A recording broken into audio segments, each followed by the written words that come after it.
224 विधानसभा सीटों वाले कर्नाटक में 10 मई को चुनाव होंगे। चुनाव से पहले राज्य में राजनीतिक दलों ने जी जान लगा दी है, लेकिन यहाँ 6 ऐसे बड़े चेहरे हैं जिनकी साख दांव पर है, जिन पर फोकस ज्यादा होगा। Yediyurappa, Bommai, Siddaramaiah, HD Deve Gowda, Rahul Gandhi, DK Shiv Kumar. पहले बात करेंगे येदियुरप्पा और उनके बेटे विजयेंद्र की। येदियुरप्पा चुनाव से दूर है, लेकिन बीजेपी उन्हें आगे रखकर राज्य में लिंगायत समुदाय को साथ बनाए रखने में जुटी है। वहीं येदियुरप्पा को अपनी अहमियत साबित करने का मौका मिला है। साथ ही इससे उनके बेटे विजयेंद्र को चुनाव लड़ाने के लिए बीजेपी पर भी दबाव है। गिव एंड टेक का यह फॉर्मूला कितना कारगर साबित होगा, ये देखने वाली बात है, क्योंकि बीजेपी ने हमेशा वंशवाद की राजनीति के खिलाफ रहने की बात की है।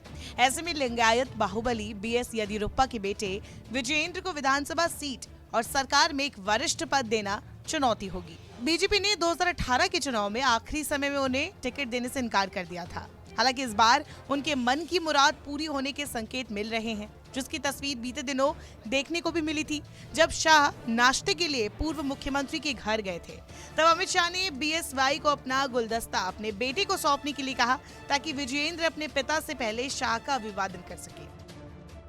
जानकार मानते हैं कि यही संकेत है कि शायद बीजेपी विजयेंद्र को इस बार येदियुरप्पा की विरासत संभालने का मौका दे सकती है। उधर बीजेपी को निशाना बनाने के लिए कांग्रेस भ्रष्टाचार के मुद्दे पर मुखर है। 40% कमीशन वाली सरकार का आरोप लगता रहा है। कांग्रेस ने इसके खिलाफ अभियान भी चलाया और साथ ही पे सीएम पोस्टर भी लगाए, लेकिन क्या ये कांग्रेस के लिए वोट में तब्दील होगा? दूसरी तरफ कर्नाटक में अपना हाल समझकर बीजेपी ने भी प्लान बदला और विवादास्पद आरक्षण के मुद्दे पर चौंकाने वाला फेरबदल किया। बीजेपी ने दोनों प्रमुख चुनावी वोट बैंक को लिंगायतों और वोक्कालिगाओं को 2% अतिरिक्त आरक्षण की पेशकश करके उन्हें लुभाने में कामयाबी हासिल की। बाकी कैटेगरी का भी ध्यान रखा गया, लेकिन मुस्लिम समुदाय का 4% आरक्षण हटाकर उन्हें 10% EWS श्रेणी में शामिल करना बीजेपी को भारी भी पड़ सकता है, क्योंकि इनकी आबादी 10% तक है।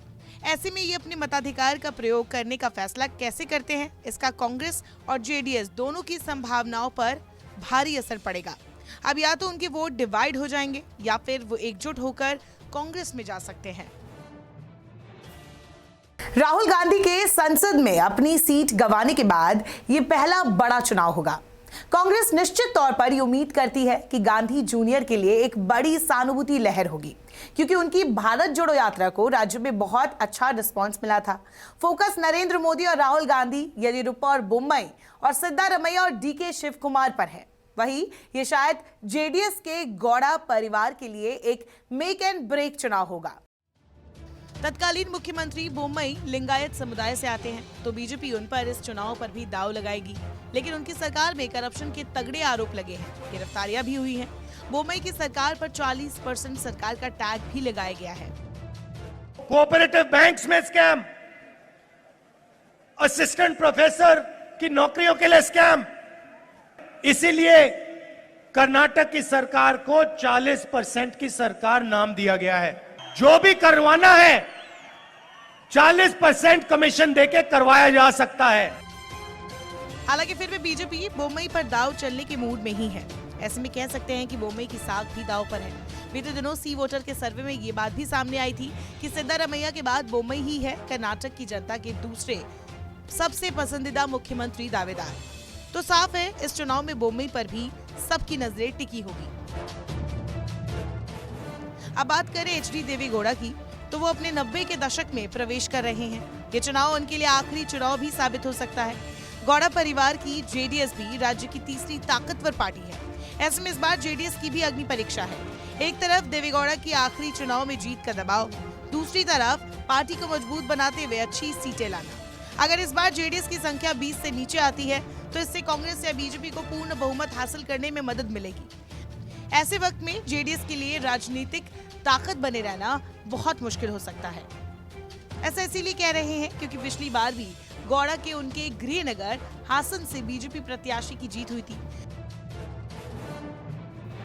देवेगौड़ा लोकसभा चुनाव में अपना तुमकुरू निर्वाचन क्षेत्र हार गए और कुमार स्वामी के बेटे निखिल भी हार गए थे। तो साफ इस चुनाव में पूरे परिवार को अपनी मजबूती साबित करनी होगी।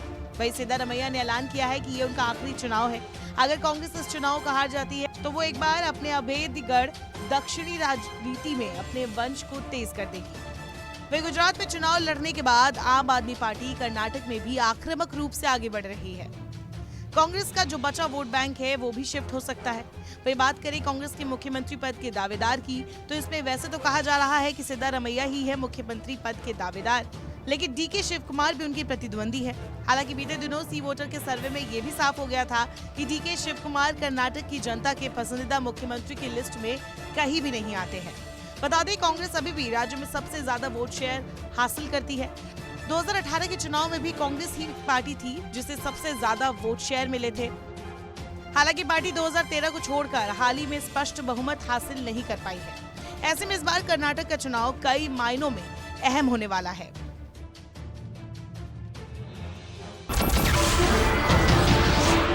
नमस्कार, मैं हूं मानक गुप्ता। अगर आपको हमारा ये वीडियो पसंद आया हो तो इसे लाइक और शेयर जरूर करें और हाँ, हमें सब्सक्राइब और फॉलो करना ना भूलें ताकि आप देश और दुनिया की कोई खबर मिस ना करें। तो जुड़े रहिए हमारे साथ और देखते रहिए News 24।